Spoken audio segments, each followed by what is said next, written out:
Limits of the Flesh, Chapter 8, Fantasy Fiction by Azazyel. The fallen angel I recognized as Dohnaseek that tried to kill Issei in canon during the beginning couple of episodes didn't bother to continue his little monologue about how I needed to die for basically being a part of the supernatural and going to the two-devil heiresses school.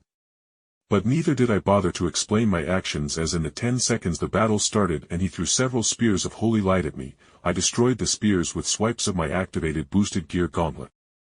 Sacred gears crafted by the Christian God were probably bar none the greatest series of divine instruments in the world, and even in most other universes, the sheer breadth of their conceptual abilities outshone what other artifacts could get up to. Especially with the Longinus tier sacred gear.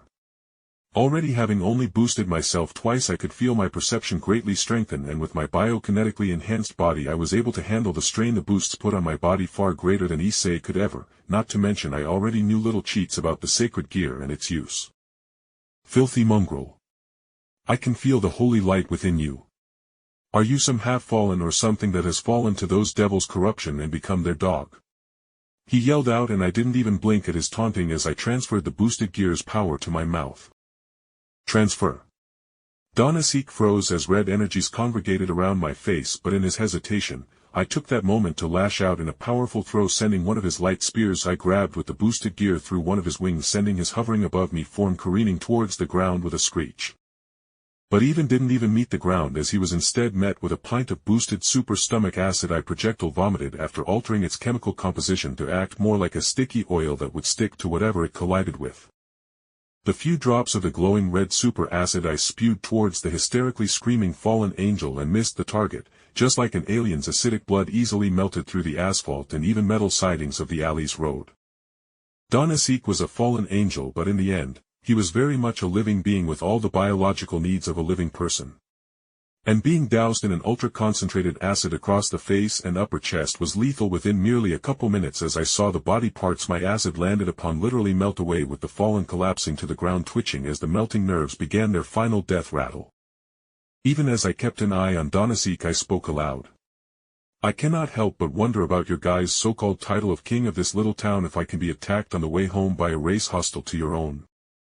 My only answer to my aloud question was the flapping noises of a small bat flying away, seemingly being spooked by my voice, but I knew that the bat was actually Rias's Gremmary's familiar and was likely watching my actions in case Rias needed to teleport over to me or something.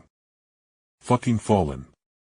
I muttered as I stomped over to the assuredly dead fallen angel, and for a moment I hesitated before I sighed and kneeled over and opened a spout on my stomach that shot out a thick mucus to balance out all the acid and stop destroying all the fallen's precious biomatter.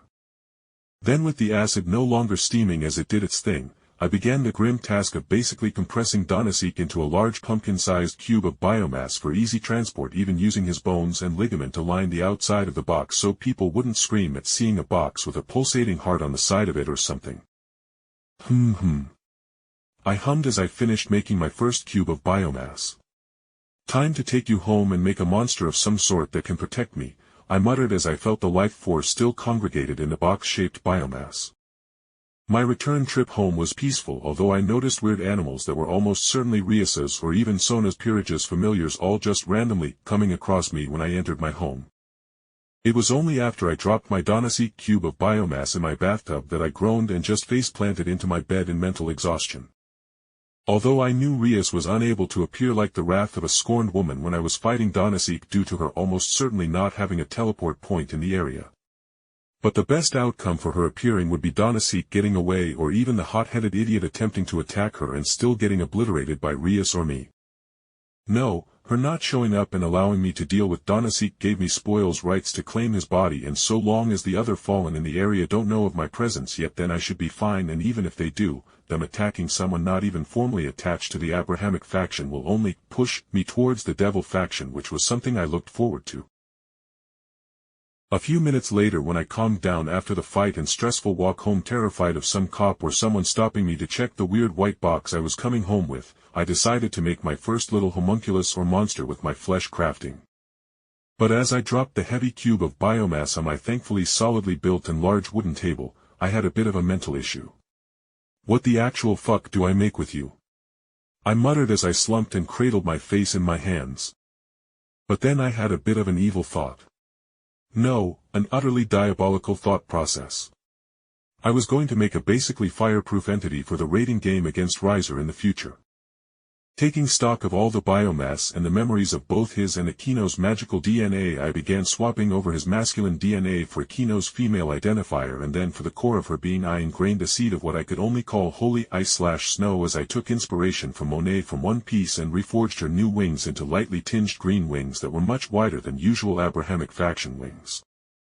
Hell, I was going all out making this body, as she was likely going to be physically stronger than me with how I used carbon ultra nanotubes to make the threads of her muscles as well as weave the rigid parts of her bones out of dense enough carbon that she was like Greed from Full Metal Alchemist.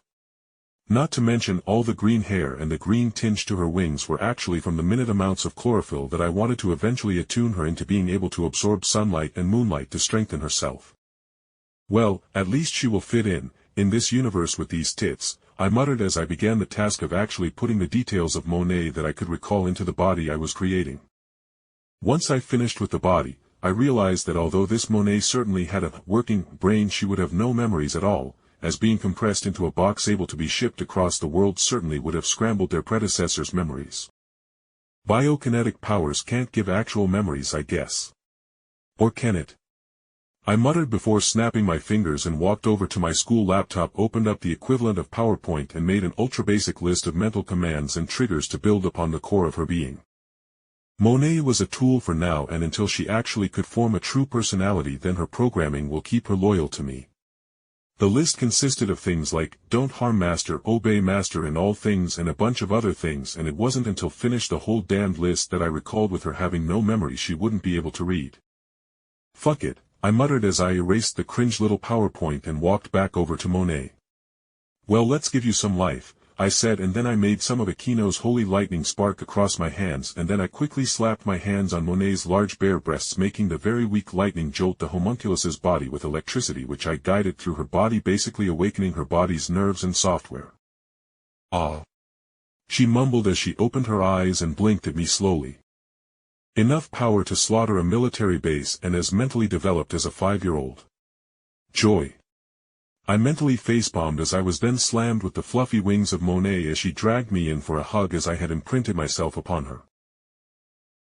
A few hours later I had managed to imprint the DNA magic of all speak magic that all devils and fallen had, to Monet, and teach her the meaning of a great number of those words as I held on to some part of her body and helped her brain along in making mental connections to the words I was all but downloading into her head. Monet is a hungry master, she said, rubbing her stomach with her hands after I made her put away her wings. Don't say, Monet is hungry. Say, I am hungry master, please may I have some food? I explained patiently, and Monet, being the absolute angel she was, didn't even bat an eye as she did so. I was honestly worried she was going to be a big brat or just disobedient in general, but nope.